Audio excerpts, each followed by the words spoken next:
এই মুহূর্তেই আমি উপস্থিত আছি ভাঙড় বিধানসভার অন্তর্গত নাটাপুকুর গ্রামে।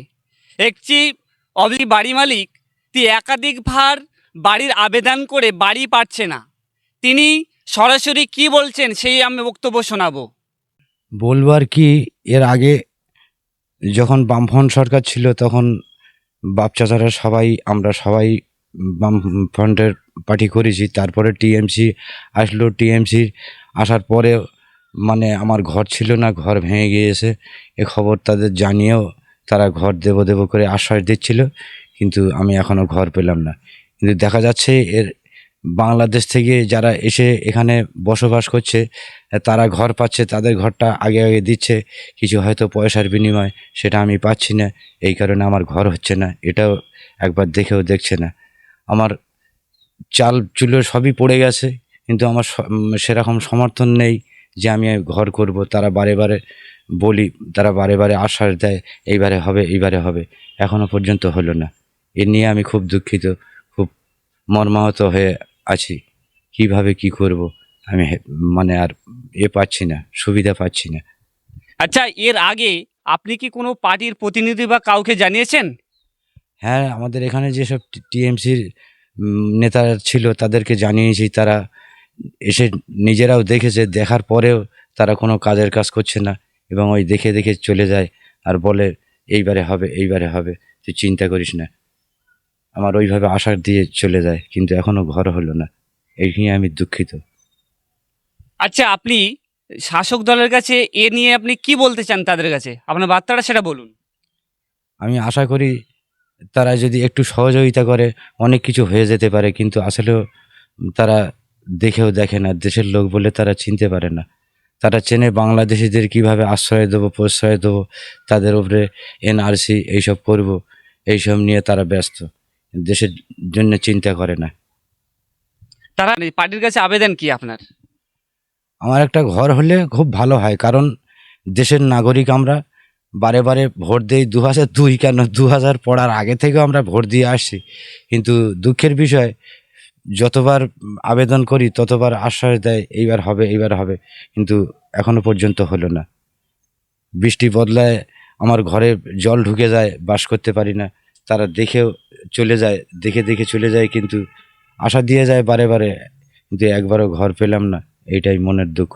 আর যারা বাংলাদেশ থেকে এদেশে এসে বাস করছে তারা হয়তো কিছু কিছু পয়সার বিনিময়ে নেতা খেতা ধরছে, তারা তাদের ঘরটা আগে দিচ্ছে, কিন্তু আমাদের দেশের মানুষ আমরা ঘর পাচ্ছি না, কারণ অভাবে অনেক দূর হয়, সেইটাই হচ্ছে। আপনি এই বাড়ি কজন ফ্যামিলি সেই বিষয়ে কিছু বলবেন?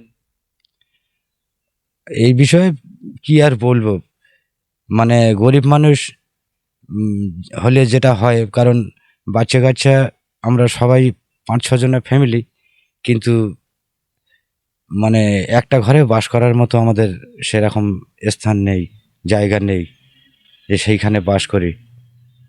দেশের লোক তাদের বলি, নেতাদের বলি, নেতারা এসে দেখে যায় বারে বারে, কিন্তু তারা আশ্বাস দিয়ে চলে যায় আর ফিরেও দেখে না। এই হলো আমার বক্তব্য, আর কি বলবো বলুন। আচ্ছা, আমি এনআরসির বিষয়ে কিছু আপনাকে প্রশ্ন করতে চাই, সে বিষয়ে কিছু আপনি বলেন।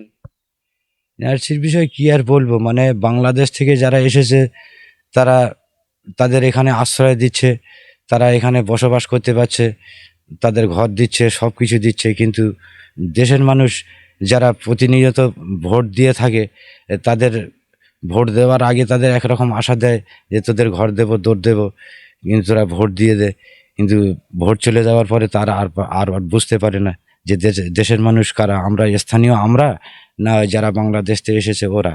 ওদের ঘর দৌড় দিচ্ছে, কিন্তু আমরা স্থানীয় মানুষ, মানে স্থানীয় হয়েও ঘর পাইনি। এইটাই মনের আফসোস, এইটাই দুঃখ। আচ্ছা, আমি দেখলাম কালকে দেখলাম যে নিউ টাউনে একটা কর্পোরেশনে, যে সেটা বাংলাদেশ নামে পরিচিত, সেখানে প্রচুর মানুষ সেখানে বাস করে। তারা আম, মানে বাংলাদেশি বলে পরিচিত হয়েছে। এবারে এসআইআর চালু হওয়ার পরে তারা এখান থেকে তাদেরকে কাল থেকে আর পাওয়া যাচ্ছে না। এই বিষয়ে আপনি তো কিছু বলুন। ওসব এক এক করে আসবে, হারিয়ে যাবে, কিন্তু স্থানীয় মানুষ স্থানীয়ভাবে থেকে যাবে। কিন্তু তাদের ভোট নেব আর ভোট দেওয়ার আগে নানান রকম প্রলোভন দেখাবো, আর সেই বিদেশি মানুষের আশ্রয় দিয়ে তাদের নিয়ে ভোট দিয়ে আমরা জিতে মানে গদি দখল করব, এটা আমার পক্ষে সম্ভব নয়। এ তো বোকামির কাজ। প্রকৃত কাজ করতে গেলে দেশের মানুষের দেখতে হবে তাদের ঘরদোর আছে কিনা, সঠিকভাবে দেখে যেতে হবে, দিতে হবে, দেশের উন্নয়ন করতে হবে, তারপর ভোট নিতে হবে। ভাঁওতা দিয়ে কোনো ভোট পাওয়া যায় না। আচ্ছা, বিদেশি মানুষের জন্য কি আমাদের ভারতবর্ষে এর আগে দেখেছি যখন টিএমসির আমলে, তখন বা এই যখন এই শাসক দল ছিল না, তখন দেখলাম 40 টাকার তেলের লিটার, কিন্তু সেই তেল এখন প্রায় 5 গুণ বেশি বৃদ্ধি পেয়েছে। এই জন্য কি কি মনে করেন যে বাংলাদেশেরা দায়ী না সরকার? সরকার দায়ী, কারণ বিদেশিরা এখানে যখন তেল কিনছে বেশি দাম দিয়ে, তখন তাদের কাছে বিক্রি করে দিচ্ছে, আর দেশের মানুষ তেল পাচ্ছে না, রেশন বন্ধ হয়ে যাচ্ছে। এইটাই তো হলো ঘটনা।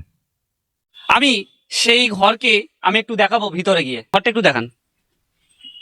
ঘর নেই তোর, ঘর কি দেখাবো? যা আছে এই দেখুন।